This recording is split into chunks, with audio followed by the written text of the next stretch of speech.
2020년 12월 21일 미국의 블룸버그는 코로나에 가장 잘 대처한 나라와 대처하지 못한 나라를 선정했습니다.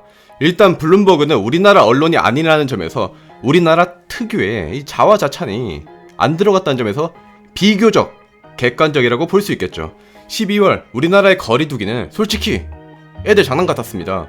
2단계를 넘어 2.5단계, 2.5단계 프로, 2.5단계 프로맥스, 3단계 마이너스 알파, 3단계 플러스 알파로 세분화된다는 말까지 나올 정도로 줏대가 없었죠. 그럼에도 불구하고 우리나라는 분명히 올 초에는 방역을 아주 잘했습니다. 의료진들의 고생이 있었고 국민들의 높은 시민의식 덕에 코로나로부터 금방 벗어날 것 같았죠.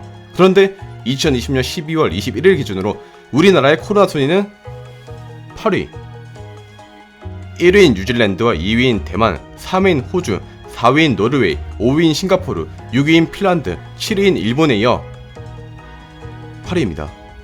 그리고 그 밑에는 중국이 있죠. 이쯤 되면 K방역이 아니라 N방역, T방역 해야 되는 거 아닌가요? 물론 8위만 하더라도 잘한 거 맞습니다. 하루에도 수십만 명 이상 확진자가 나오고 있는 미국이나 인도, 브라질, 유럽, 서방 국가에 비해 굉장히 선방하고 있는 것은 사실입니다. 그러나 우리나라는 무려 순위가 4등이나 떨어졌고 현재 미친듯이 확진자가 나오고 있죠. 왜 그럴까? 블룸버그는 말했습니다. 한국은 아직까지도 강력한 억제를 하는 것을 피하고 있다. 저는 크리스마스에 여자친구랑 같이 게임하고 넷플릭스 보면서 방콕했습니다. 그럼에도 크리스마스와 연말 연휴를 거치며 코로나 확진자 수는 가면 갈수록 늘어날 것이고 책임 소재들을 돌아다니지 말라고 했는데도 돌아다니는 젊은 층들, 그리고 어느 한 곳에서 터져버린 집단 감염으로 돌리며 드디어 3단계에 버금가는 2.75단계 혹은 3단계 마이너스 알파 또는 3단계 더 강화해서 3단계 플러스 알파로 진입하겠죠.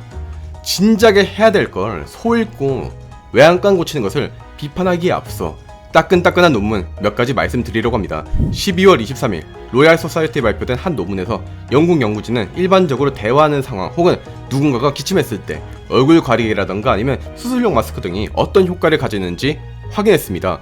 결과적으로 뭐라도 안 걸치고 있으면 거의 1만 배 이상 더 비말에 노출되는 것을 확인했죠.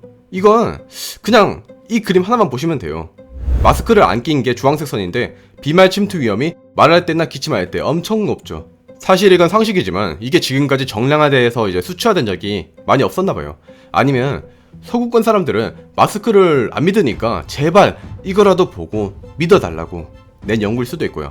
그런데 이 연구도 자세히 보면 디스턴스, 즉 사람과 사람 사이의 거리가 표시되어 있습니다. 미국 물리학회에서 보도한 2020년 12월 22일에 발표된 연구를 보면 뉴멕시코 주립대 연구진은 처음으로 마스크의 종류와 거리에 따른 감염성 여부에 대한 정량적인 데이터를 수립했습니다. 쉽게 말해서 어떤 종류의 마스크를 쓰고 또 어느 정도 떨어져 있어야 안전한가에 대한 데이터를 확립한 거죠. 여러분, 이 가까이 있으면 당연히 안 좋은 거 아니야? 이렇게 말하는 건요 초등학생도 할 수 있고요. 그런데 가까이 있으면 어느 정도로 안 좋아지고 또 그 증거는 무엇인가, 여기에 대해서 논리 정연하게 답하는 건 아무나 할 수 있는 건 아닙니다. 두 개를 구분하세요. 1 더하기 1이 2인 거 당연하시죠. 근데 그거 증명할 수 있어요? 못하죠? 똑같은 이야기입니다. 일단 연구진은 5종류의 마스크를 사용했습니다. 모든 마스크들이 드라마틱하게 침방울의 확산을 막아줬어요. 하지만 1.8m 이내로 진입하면 마스크를 써도 감염의 위험이 있다는 것을 확인했죠.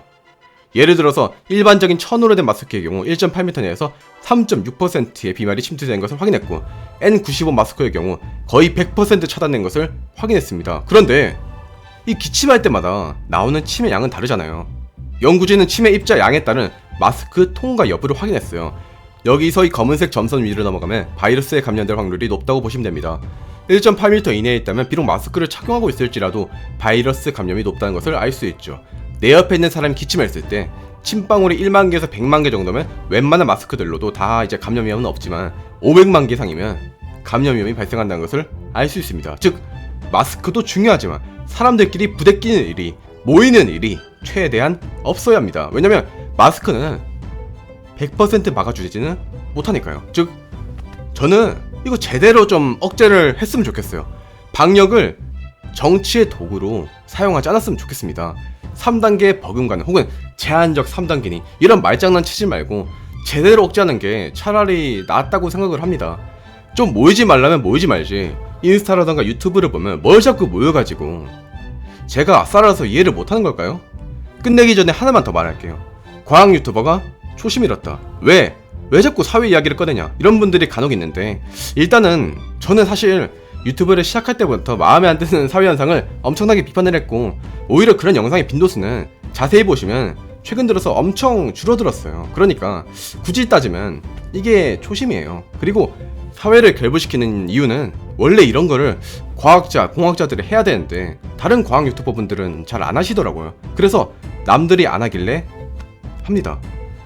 마지막으로 과학자와 공학자는 왜 이런 말을 하면 안 되는지 되려 반문하고 싶습니다. 과학자들은 실험실에서 연구나라는 사람들은 아인슈타인이라던가 하이젠베르크, 파인만, 그리고 우리나라 과학기부 장관님들, 그리고 여러 과학연구원분들 보시면 피가 이제 거꾸로 솟으시겠어요. 과학자들이 사회라던가 아니면 정치에 적극적으로 목소리를 내고 이거 이빨을 좀 털 줄 알아야 합니다. 연구비를 얻고 바람직한 사회를 만들기 위해서요. 아인슈타인이 말했습니다. 신의 생각을 잃는 것이 물리학자들의 일이라고요. 그런데 그 말을 들은 노벨 물리학자 리언 레더먼은 말했습니다. 우리에게는 신의 마음을 잃는 것보다 국회의원의 마음을 잃는 것이 훨씬 어려웠다.